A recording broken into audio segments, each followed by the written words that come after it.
Well, folks, this one is all about Booster 19. I mean, I'm not even kidding. Like, if I look forward at some of the section headers, it's like venting from the top of B19, Chine section removed from B19, crews inspecting B19, Nilgai in front of Booster. What? Oh, there's a Nilgai in front of Booster B19. A whole lot of focus on B19 here, starting with, as I previously mentioned, the Chine section being removed from B19. We saw them doing this work, of course, all this work after the rollout in preparation for the pressure and cryogenic testing that Booster 19 needs to go through before it can do anything else like fly. So here we have some crews, I think, inspecting, yes, B19. And then we're going to reinstall that little chine cover. Now, see, can you call it a chine cover? Because the cover is what makes the chine itself. Like, if the cover's not there, then there's not actually a chine. And it's not covering the chine. There goes that Nilgai.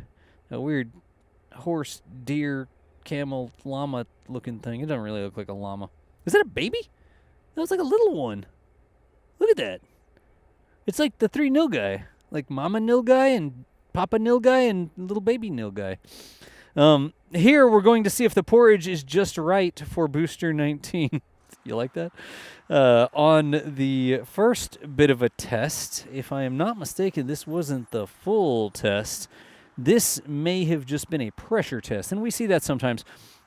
Before they really get into the cryogenic liquid loading, they'll do a little bit of pressurization here and make sure that everything's cool. All the sensors are sensing, and all the lines are lining, and all the pumps are pumping, and the cryogenics are freezing, I guess. A little bit of a waggle there. Was it like some EIS going? But this is still on February 2nd. So, again, we're sort of arranging these videos so that we tell the story of, whoa, that's cool. This is the part where if you want a metal print of this, you can... Is that a Starlink in the foreground? If you want a metal print of this, I think we're actually putting that metal print in the shop because Caesar got a cool shot with the sun in the background there. It's also B19. You may not be surprised to hear that this is another... Oh, hey, look. It's a second B19 cryo test. Now, I did see some commentary because I do read the comments and I hang out in the members Discord and I sort of read what's going on social media, yada, yada, yada. It was labeled second cryo test. And, really, where is the line before an ambient pressure test and a cryo test? It usually comes down to the temperatures. But here, with the amount of ice that you see freezing on the outside of that thing...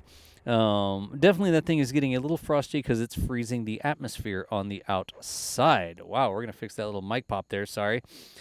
Literally recording in my car. I went on a special thing. We did a little field trip today to see how the mission patches are made, and I'm driving back and I pulled over to record the video. So, depress there. Looks like we're going to look at the Masseys truss structure. It's not like Masseys plural, it's like Masseys possessive.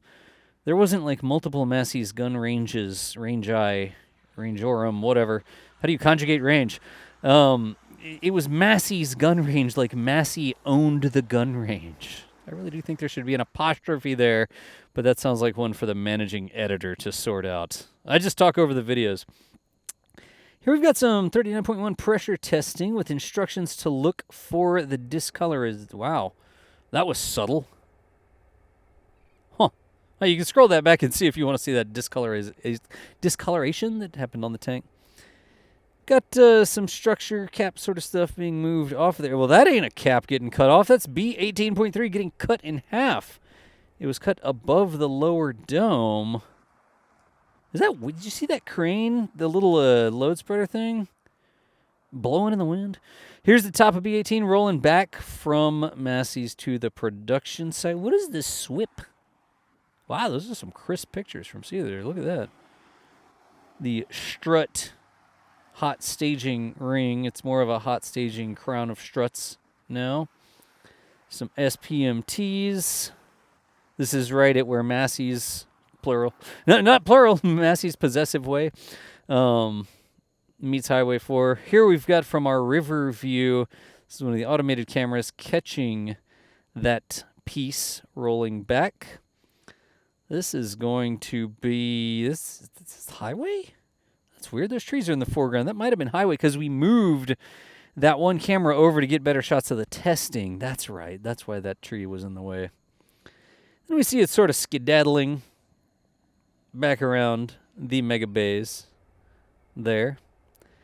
Got a little bit. Now, this is labeled DSS. DSS is Detonation Suppression System, trying to, you want to say, displace the oxygen in the environment to make it harder for things to detonate. Maybe they'll conflagrate instead of detonate, or they'll just burn, or maybe not even light at all. But that's that DSS, if that was a DSS test. Detonation Suppression System is what it stands for. Got a couple nighttime shots of Pad 2. Getting a little, Pad 2 getting a little, like, freckly there. Huh. Looks like it needs a measles shot or something. Anyways, what, did they spill something on it? Or I wonder why it's already discoloring like that. It was so fresh and so clean, and it hasn't even had a launch yet. Got a shot of the top of the tower here. A couple stars on the side. That's the ship QD down a little bit. This is Highway 4 is behind you in this shot, behind Caesar, I guess you could say, or you. Pretend you're here. Looking in the sort of entrance gate for Pad 2. There's a Cybertruck demonstrating how an entrance gate works. I guess it's not really a gate because there's no gate there. It's just an entrance. There's that. I saw some people saying it sort of looks like a Starship flap. I guess I could see that. But you know how it is. I wonder. I think it's structural. I think that's structural, so the wall didn't fall over. Here we've got a tank scooting around. I almost said skedaddle again, but we shouldn't use that word too many times. It'll get tired. Looks like that's getting installed. Here's that CFA Pile Drilling at Pad 1. Now, wait a second. Oh, gosh, there were comments about this, like piles versus piers. In piles, if I remember correctly, are friction fit. You don't have to drill for a pile. You drill for a pier. Unless I said that backwards.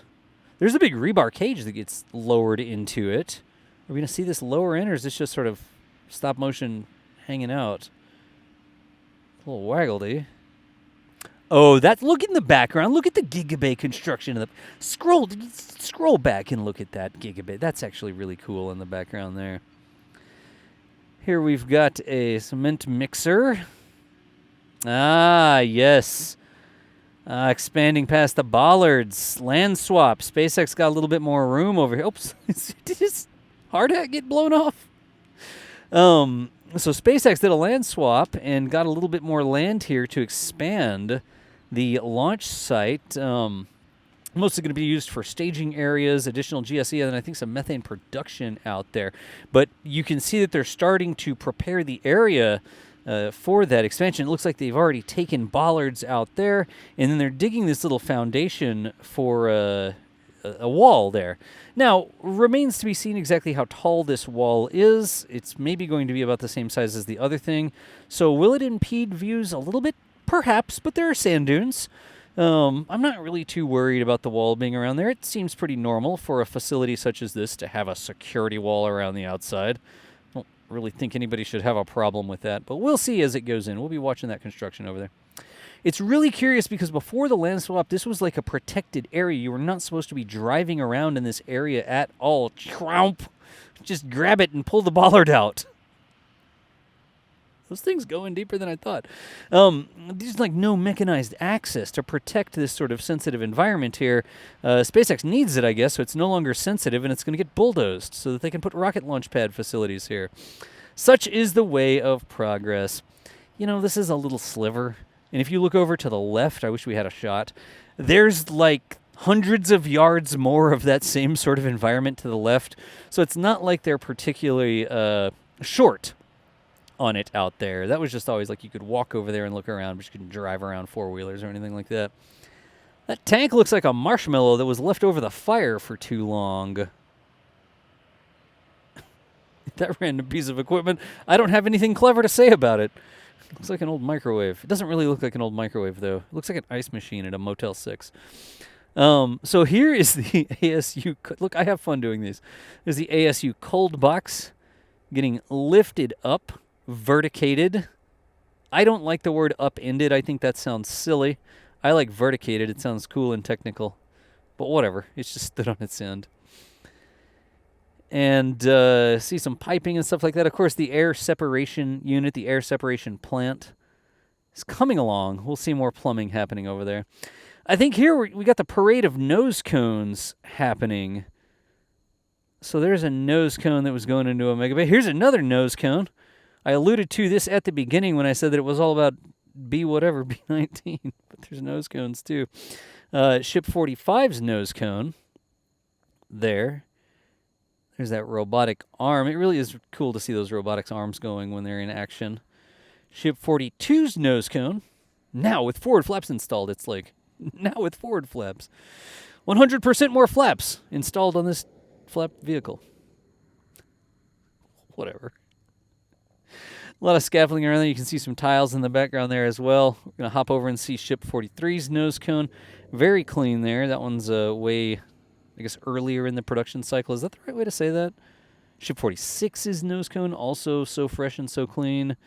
Smooth, at least. SPMTs leaving the prod site. Is it just me, or do those look like they have, like, slicks on them? Those aren't the normal... Am I crazy, or those aren't the normal SPMT tires? They're not racing slicks, clearly. That I was exaggerating. But those are like road SPMTs. They don't have like the knobby tires that get stuck in the mud all the time. In any event, folks, hey, let's get this thing uploaded. Let's get it over to y'all so that you can see what is happening out at Starbase. That's me up at the top if you're looking for Dutch commentary, Martin. Still looking to see if we can get some other languages in there, but I appreciate y'all watching as always, and we will see you nerds later.